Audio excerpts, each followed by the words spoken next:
जन्म के समय राजा दशरथ ने जितना न्यौछावर किया, कहा जाता है उस समय उस भूमंडल पर जितने भी ब्राह्मण या आशीष देने वाले होते हैं ना, गांव में जब बच्चे होते हैं तो आते हैं उन्हें आशीर्वाद देने के लिए, तो उन्होंने जितना मांगा उससे अत्यधिक राजा दशरथ ने दिया।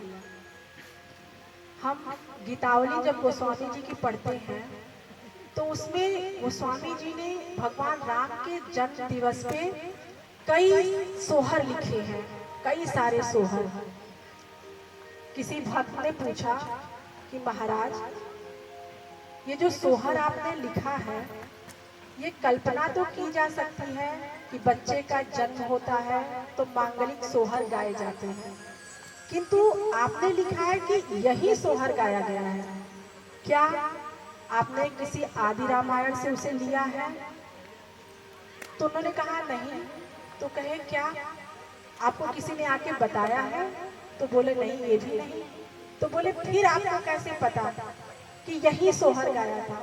तो गोस्वामी जी ने बड़े चालाकी से उत्तर दिया, तह तुलसी मिली गायो, क्योंकि जिन्होंने सोहर गाया था उन गाने वालियों में मैं भी था। जब भगवान का जन्म हुआ था तो मैं भी अयोध्या में राजा दशरथ के महल में जाकर सोहर गाया। अब आप सोचिए कि एक भक्त को ये सह ही नहीं है कि उसके भगवान प्रकट हो और वो उनके दर्शन को न जाए। अगर हम रामचरितमानस पढ़ते हैं तो उसका भाव ही यही है कि जब तक आप भगवान से स्वयं को एक न कर लें, जब भक्त और भगवान का भेद जहां मिट जाए, जहां प्रेम, विश्वास, धैर्य, भक्ति एक साथ हो जाते हैं, उसी घर में भगवान राम का जन्म होता है। हम रामचरितमानस पढ़ते समय जब भगवान के जन्म की कथा को पढ़ते हैं तो हमारा मन इतना द्रवित होता है कि जैसे लगता है कि हम स्वयं उस समय को जी रहे हैं, हम स्वयं वहां पर हैं। अभी कुछ साल पहले भगवान राम का जो मंदिर का स्थापना उनका हुआ, संजोग से हम लोग वहां दर्शन करने गए।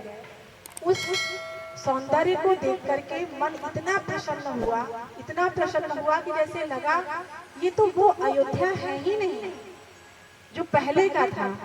भगवान के उस मंदिर में वास करते ही अयोध्या की जो खुशी थी, जो प्रसन्नता थी, जो सौंदर्य था, जो लालित्य था, वो चौगुना बढ़ गया।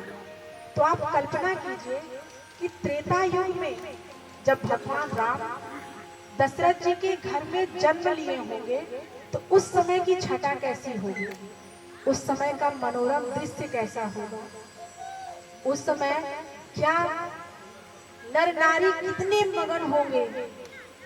कौशल्या को बधाई देने वालों का तांता लगा था। राजा दशरथ स्वर्ण आभूषण, गाय, हाथी, गौ, गज, धेनु सब दान कर रहे हैं, अभी भी दान कर ही रहे हैं कि उनके पास क्या खबर आती है,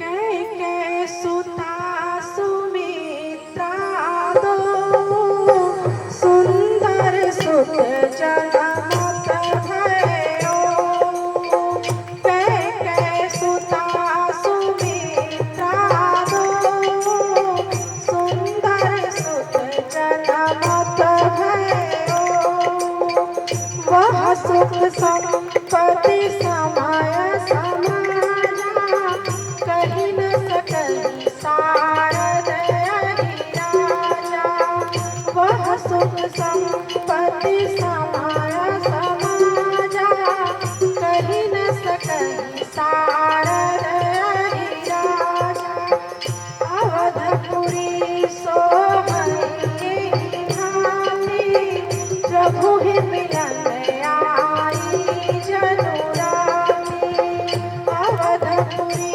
सोहई भांति, प्रभु ही मिलन आई जनुराती, कौतुक देखी पतंग भुलाना,